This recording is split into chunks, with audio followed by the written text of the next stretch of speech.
I want to start here with a big assumption. And my assumption is that you know that women and people of color are underrepresented as employees in the tech sector, and you care. So this morning, we had a great panel that did a nice job of talking about some of the facts, and there's lots of research that backs up not only that the problem exists, but what it would mean if we could solve it, how that would be good for individuals and for companies and for our economy. So I'm not going to spend any time convincing you of that. So if you do not believe already that it's a problem that white men, and specifically young, white, cis-het, able-bodied men are overrepresented as employees and leaders in tech, now's a great time to tune out. If you're not down with that, check your email, read a book, break it out. If you are still with me, let's talk about bias and how bias affects that situation, why it is that bias ensures that women and people of color and other groups are underrepresented. All right, and we also want to talk about, of course, how you can make a difference, how your understanding of bias means that you can make change in this sector, and kind of a surprising amount of change. All right, so what is bias? Let's make sure we're all on the same page about that. That's really important. So first of all, bias is simply favoring one group over another. It's pretty straightforward. And in professional settings, it often shows up in situations where we have a pipeline, as we were talking about this morning, or I love the question about what else is what's another analogy, and I don't know what it is yet, but I'm going to be thinking about that. So let's use the pipeline analogy for now. Bias often shows up where you have a pipeline, and usually the pipeline looks like a pool of candidates for something that people want, and there's a decision maker about who gets that thing. And that thing might be a job, it might be a slot as a speaker at a conference, it might be an award, it might be funding for your startup from VC firms. Bias shows up in those systems, and you can tell that bias has shown up when one group is really overrepresented among the winners of those particular slots. So for example, if a VC firm is funding almost entirely white men in the investments that they're making, you can tell that the system that they're using to make their investments is a biased system. Now, you might be thinking, okay, well, so what if the population of candidates that they were looking at wasn't evenly distributed? What if it was mostly white men who pitched the firm? Good question. You might also be wondering, well, like maybe women and people of color weren't really interested or weren't qualified. They might have pitched the firm, but they weren't very good candidates, right? Those are all completely reasonable questions. And the thing that's tricky is that when you have those situations where that pool of candidates isn't evenly represented and there aren't great candidates from a lot of groups, people often just refer to that as the pipeline problem. It's somebody else's problem. It's not the problem of the people who are looking at that pool. It's the problem is that we don't have enough women and people of color who are getting CS degrees, and so they're not starting companies. So the problem isn't the VC firm in the way they're looking. The problem is somewhere else. Okay? So the things that we need to think about is not just the pipeline, but what's the bias that's in the system at hand? How can that VC firm change what they're doing and not just blame it on somebody else or say this is happening somewhere else? All right, so let's talk about another one that everybody sees, which is around hiring, of course. Lots of times when companies, almost always, when companies have a job to fill, they put out a public job listing. And it looks like a pretty fair system because if the job listing is public, anybody could apply for the job, right? That's pretty clear. Where we get a little bit of disparity is, let's say you put out a job listing and almost no women or people of color apply, right? So you could say that they weren't interested or they weren't qualified, but it could also be that the job listing itself was posted in places where women and people of color weren't really looking, like Hacker News, for example. It could be that it was written in a way that very subtly encouraged men and discouraged other people. It could be that women and people of color saw the job listing, it looked okay, but when they looked at the company's website, they could see that almost everybody who works for the company already is a white man, and they thought reasonably, why would I bother to apply? This is not worth my time. So at that rate, The company then wants to say there's a pipeline problem. People aren't applying for our jobs. They're not qualified. They're not getting the right kind of education. But what really is happening is that the job listing itself has bias baked into it. There's bias right there. It's not upstream. It's right where we're looking.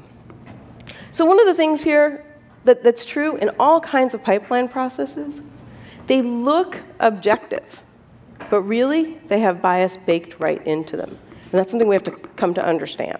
All right, so I've talked about this so far a little bit in the abstract, like bias is part of a system, right? But what about the people who help create it? I mean, we all create systems. So there's a reason people, even very fair-minded people like us in this room, create bias systems. So we all have, kind of biologically, the capacity for bias baked right into us. It's part of our encoding. It's a trick our brain uses to help us make faster, less taxing decisions about other groups of people. And then I think, as most of the people in this room know, we have culture that really bakes in stereotypes and rigid ideas about different groups of people.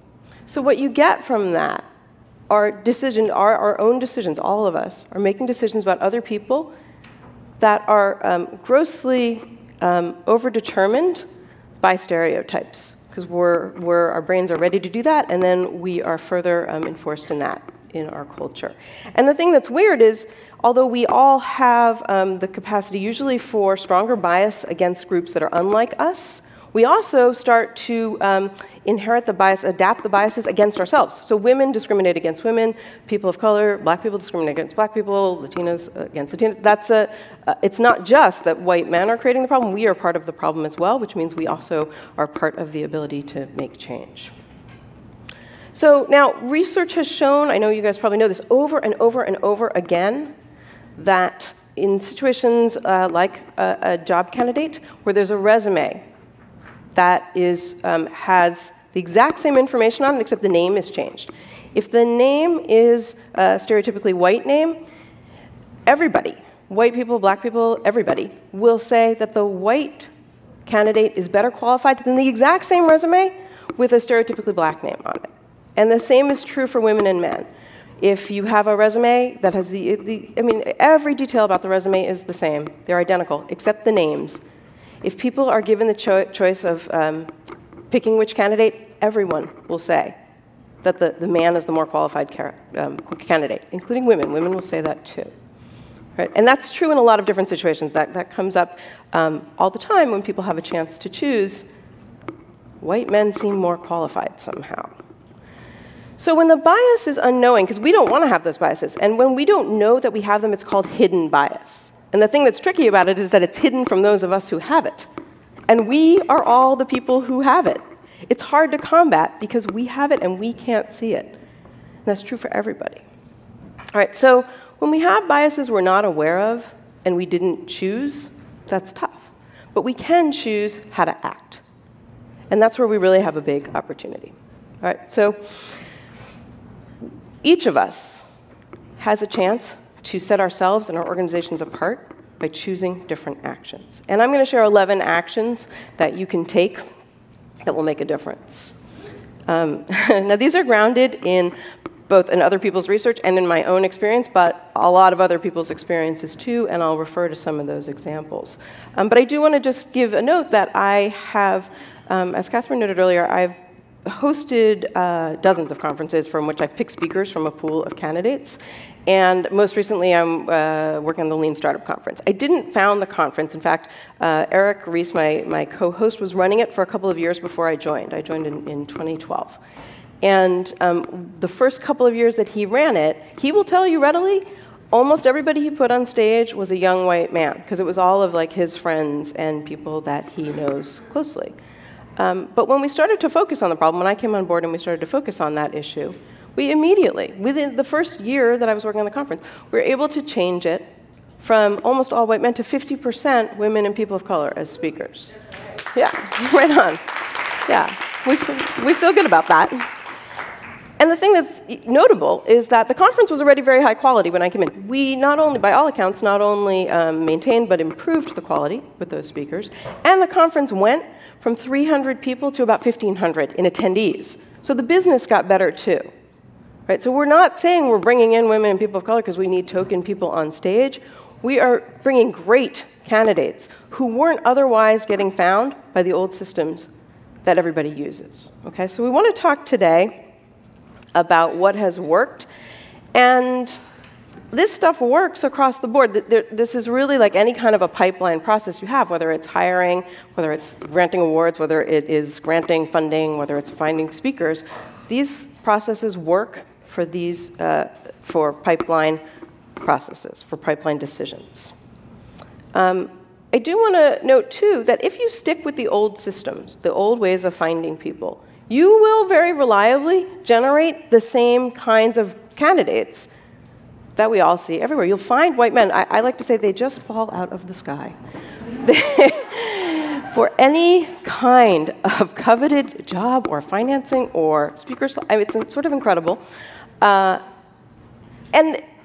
to change that, we need to change those systems that look objective, the ones that look like, well, we put the job listing out and you know, no women apply. We need to change those systems so that we have different pool of candidates. So that's what we're really talking about today. Because in many cases, women and people of color and other folks who are underrepresented now simply don't participate in those traditional systems. We're not participating, and it's not our fault that we're not, they're not hospitable to us. Those systems do not work for us, so we need to think about other kinds of systems. All right, so here's how we can change things up. So first of all, you have to commit yourself to helping make change. Now, that may seem obvious, but it's particularly true if you're a leader, because here's the thing that's very tempting to do. It's very tempting to say, well, in our company, we want to hire more people of color, so I'm going to hire a black woman to be in charge of hiring for diversity. Right? And then that's kind of like her job, and I'm going to be having other priorities over here, right? So one of the things you get with that is that, first of all, your goals and hers are right away in conflict. And second, her work is kind of marginalized, right? So as a leader, you have to really commit to making the change yourself, right? Now, of course, if part of the change you're trying to make is hire more people of color, you know, yes, hire more people of color. It helps bring in more people. Hire more women. It helps bring in more women. But don't make it the job of those people. You make it your job to make that change. And one of the examples I can give is that for the Lean Startup Conference, as I said, Eric and I are both white. We have a lot of speakers of color at this point. And we did not have to hire a person of color to get those speakers on stage, right? So you can make the change that you want to see, and you have to, in fact, make that change. All right. Let's talk about number 2. We want to be deeply transparent. So, of course, you need a sentence on your website that says that you value diversity, right? I mean, it might even be like a legal requirement of websites that you have that sentence, but it will do nothing to change the pool of candidates that you get for any of the pipeline processes. Okay, everybody can see that sentence everywhere, it's generic, and also people can see that your company already has hired almost entirely white men, so the sentence doesn't really mean anything. You have to go much, much farther than that. And when I say deeply transparent, I mean writing and speaking, but especially writing where people can find it, very specifically, very regularly, about your understanding of the problem, of problems of bias, institutional bias, and what you are doing to change it. Now, if you're an existing organization, you can talk about the problems that you have created already. What is it that you've been doing that generated this particular pool of candidates? And what is it you're doing now that's different? If you're a new organization, you can talk about your understanding of how bias gets baked into these systems and what you're going to do that's different from everybody else. You have to really show people that you are thinking about this and what it is you're doing to make change. And you have to take responsibility for any situation that you've already created.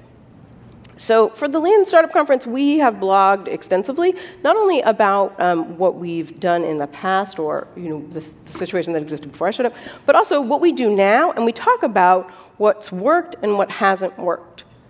And what's really interesting is people come up to us all the time and tell us that they decided to apply to be a speaker or they decided to attend a conference because we were talking about the details. We were being really transparent about what we were doing and what was working and what wasn't. it's vitally important to make public your process around this stuff and to take responsibility for the pieces that are not flying properly. All right, so third, you want to use really thoughtful language. And that's true in those blog posts, and it's true in your job listing, it's true everywhere. Because when you're seeking candidates for any of your pools, the language you use sends really strong messages about who should apply or who should be nominated. So, for example, if you are trying to fill a job or a speaker slot and you say that you are looking for experts, you will get different people than if you say you are looking for people with expertise. Experts, people tend to think of experts as folks who are already validated by their community, who are already recognized. People with expertise have experience they can share that's valuable for other people. Now, anecdotally, that's an interesting one because women tend to not want to identify ourselves, as experts. Men will when they have almost no expertise. That's an incredibly consistent finding. So when you say you're looking for people with expertise, you're not accidentally blocking out women. And also, in job listings, it's very well documented that women only apply for jobs when they think they are 100% qualified for the job. Men apply for jobs when they're about 60% confident. Right? So they're playing the game differently than women are, and your job listing can take that into account. Your job listing can say, we're looking for somebody with a percentage, and you can name the percentage even, of these qualifications. There's ways that you can write that will help people understand what you're doing and how you are a more friendly environment for them. Now, job listings are a good example in particular because there's lots and lots of research and documentation on how to write listings that appeal to a much wider group of people without inadvertently knocking out anybody. So if you are in the process of writing listings, or really anything where you're appealing to have a group of people come in, do a little bit of research and find out what is the language, what's the framing to use that will help ensure that you're not inadvertently sending a signal to some people that we don't really want you here, or we're not going to work with your kind. All right, so 4, you want to look beyond the usual suspects, which seems sort of obvious if what we're talking about is, the usual suspects are always white men. But what we really mean here is that you want to find people who not everybody already knows, who aren't necessarily the big names, and you want to let everybody know you're doing that. Okay? So many potential candidates for any kind of a pipeline process will assume that in order to really get picked, they have to know the organizers, the hiring manager, they have to know the conference organizers, they have to know the VC already. They have to either know the person who's going to make the decision, or they have to themselves already be a big name so that people will acknowledge them. Now, a lot of times that's true, right? There are lots of conferences that only put on stage people who are big names.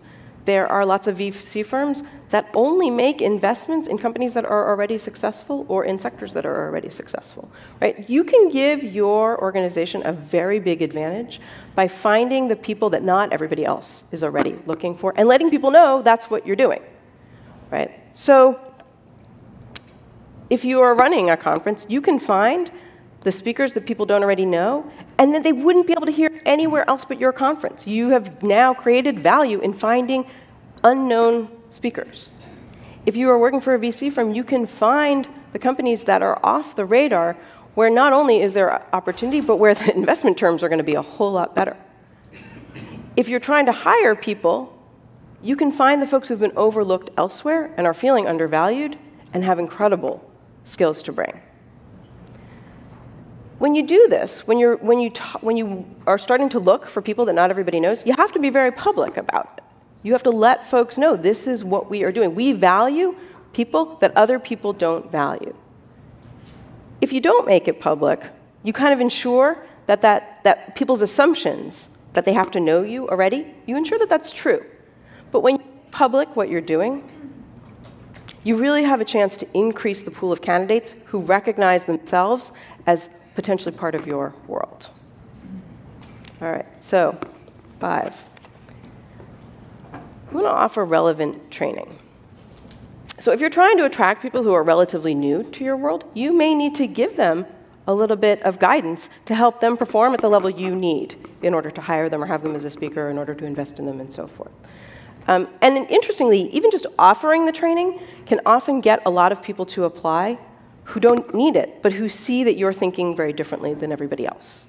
So we offer speaker training for the Lean Startup Conference. It's been a game changer. Among other things, we do all these things, actually. But we, like most conferences, one of the ways that we find speakers is we have a big public call for proposals, for speaker proposals. And almost every conference finds that it works like this. 90% of the people who apply are white men, 10% are women, and 2% are people of color. Like, that's incredibly consistent across conferences, not just ours. We now get about 50% of the people who apply are women, about 30% are people of color, and almost everybody tells us that the offer of training made a big difference to them, even if they were already a very accomplished speaker. It's really interesting. Right? It talks about what we expect from people, what we are going to give, and what we expect. And we're not the only ones who have found this. A lot of you probably know the story about Etsy, which in 2011 found that their engineering team was 50 people, and 3 of them were women, despite the fact that almost all the buyers and sellers on Etsy are women. So the company knew that something was wrong with their recruiting process, and they partnered with Hacker School, which teaches coding, to give scholarships to women. And they had about 25 scholarships available. 600 women applied. 25 went through the program the first time, and Etsy hired 5 of those. And the program continued, and they've hired other people from it. But interestingly, because the program was public and they got a fair amount of press for it, they found people really established, some of those big names, really established programmers, wanted to come work for the company, men and women.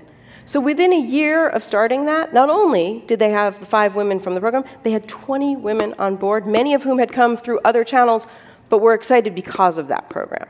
So the commitment to helping make change is part of what's really important. All right. So 6, you can create new streams, or if you speak baseball, you can create a farm system. And by that, I mean, in addition to training, you can create opportunities for people to learn about you and for you to build relationships and learn about them. So if you run a conference, for example, you can run smaller, more casual events where people give shorter talks, where there's a different kind of a process for getting in, and you develop relationships with those people. You all probably are familiar with TEDx, which has done this. The TED conference business uses TEDx as a kind of a feeder system, right? And they're great. They run these great smaller events that are community run and have helped them find candidates that they would never otherwise have found for speakers for their main flagship conference.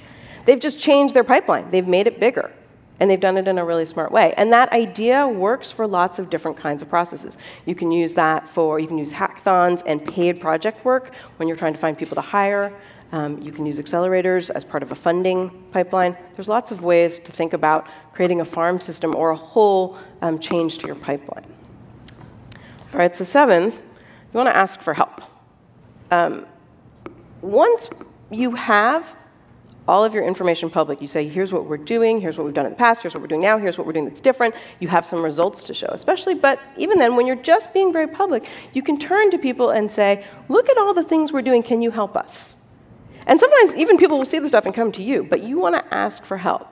And what's really interesting is that if you're specific, it changes the results that you get. So if you go to people in your network and you say, I'm looking for entrepreneurs who are working on Bitcoin initiatives, you will get very different suggestions from them than if you say, I'm looking for women entrepreneurs who are working on Bitcoin initiatives. And the thing is, it's not that in the first case you said, I don't want women. You didn't say, I only want men. But everybody is going to think somehow first of all the men they know. It's like they're more prominent. But it turns out when you ask, I want women, everybody knows 1 or 2 who are excellent, who are doing incredible work, and usually they're doing it against the odds, so they're even stronger, more resilient. But you have to ask them. And it's a nice little virtuous circle, because once you start to ask, people are thinking about you. When I checked in here today, one of the people who was working here is a guy who was a speaker at our conference this past year. And he's a black entrepreneur, and he came to us because he was recommended by somebody in my network who said, you know what, this conference is looking for people like you. And it wasn't just people like you because you're black. It's because he was a great entrepreneur. But they weren't going to recommend him for every conference, because not every conference would have recognized what a good speaker he was as well. So part of it is as you ask for help, people get to thinking about you, and they help you find the people. And in addition, when all of that information you have is public, when you're turning back and saying, here's what we're doing, you can go to professional organizations that have networks that are unlike yours and ask them to spread the word to their members. So places like Women 2.0, Latino Startups, Black Founders, all of those groups may be willing to work with you or help you in a way that they wouldn't help everybody else who's just like, has the one sentence on their website. All right, so 8th, you want to approach individuals. And I mean individuals in the underrepresented groups in your community. So developing relationships with people is a long game, right? That takes work, but it's really important, because part of what we find really consistently in all these kinds of pipeline processes is that people don't recognize, people in underrepresented groups very reasonably don't recognize themselves as part of your world, and they don't see where they might fit in. You have to spend some time building trust and also helping them brainstorm and understand where they might fit. So that might be that you do some brainstorming to help them think about what kind of job might they fill? What kind of job might you create for skills they have? It might be that you help them brainstorm the talks, the expertise they have that's great for your audience. There's a lot of one-on-one work that comes that has incredible payoffs, and you're really building relationships, but you have to invest in those, and those take a while. So I don't want to pretend that that's something you can make happen tomorrow. It's a long game, and it's something that you can do systematically. It's something that you can, a couple of times a quarter, invite somebody you don't already know to coffee and start building a relationship with them. And if you don't know where to find those people, you come to conferences like this, and you meet people, and you build on those relationships. And if you can't come to the conference, you look at the video afterwards and see who was speaking and try to build relationships with those people. And I'll talk a little bit more about relationships at the very end here. All right, so 9, this is critical. You want to save slots, as many as half of your slots for any pipeline process, for people who are from underrepresented groups, because they take longer to find. Those traditional methods where you just put up the job listing and you put it out one place and you take who comes, that's fast. And the thing that's weird is it's effective. I mean, you'll get a lot of great candidates. It's just that they'll almost all be white men. So if you want to change what that looks like, you have to do a bunch of other stuff, and it takes a long time. So you need to save some slots. And that sounds like quotas to you? It's because it is. But it's not a quota in the sense that you're going to put a woman in a job because she's a woman, no matter what. It's a quota that gives you a chance to make a decision that you couldn't make if you didn't give yourself that time. So it's a quota for you, not for the candidates. Now, as a side note, there are some kinds of pipeline processes where you announce sort of the winners, the people who are getting the slots, in a rolling fashion. Right? So conferences, for example, typically will say, here's our first batch of speakers. And they'll do that while they're still looking for speakers, but they want to entice everybody. There's a little pitfall that you can fall into with this, which is that the first batch of people might really reflect your old systems. They might be a very homogeneous group.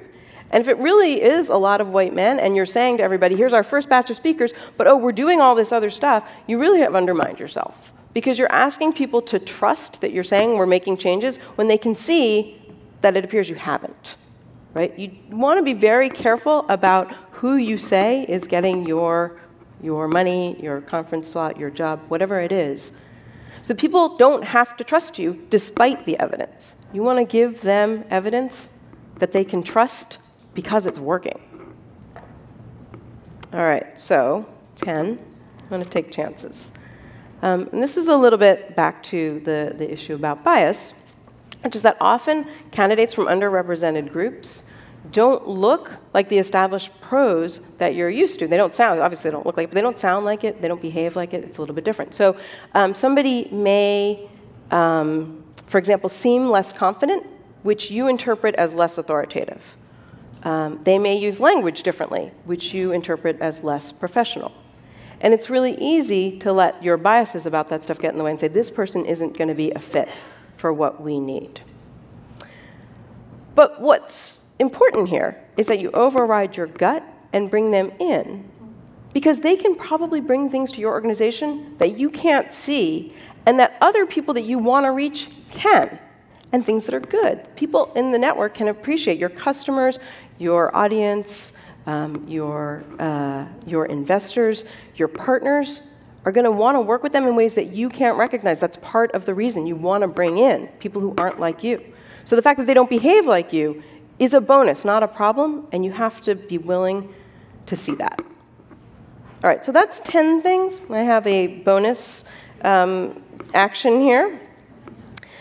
So one way you can find more people, I said before, like go to conferences, look at the video. But another way you can find more people in your underrepresented groups is to use Twitter and other social media and follow people who are unlike you as a way of getting to understand them, right? So I'm going to be really blunt here. If you're white and you aren't following a lot of Black and Asian and Latinas, in tech especially, you're missing a huge opportunity to listen and learn and make change. If you're a man and you aren't following a lot of women, ditto, missing a big opportunity. Now, it's pretty, like when you think about, oh my God, who am I going to follow? It doesn't all have to happen today. If you followed 2 people a week for the next year, 2 different people a week for the next year, you would have 100 fresh candidates, and you'd be aware of their connections too. But you'd be in a very different position than you are today. And of course, if you're already following too many people, swap out some of the white men so that you are hearing some other voices. Now, once you're following the new people, again, it's an investment of time. You have to read them, and you have to follow some of the things they link to, and you have to really try to understand, right? That all takes time. But there's a really big payoff in doing that. After a while, you will come to understand those people who are unlike you. And you will actually have the experience that your own biases are being eroded. You are understanding those people better. And once your biases really start to erode, once they start to disappear, then you're really in a position to make change. And that's what I'm asking you to do today. Thank you so much.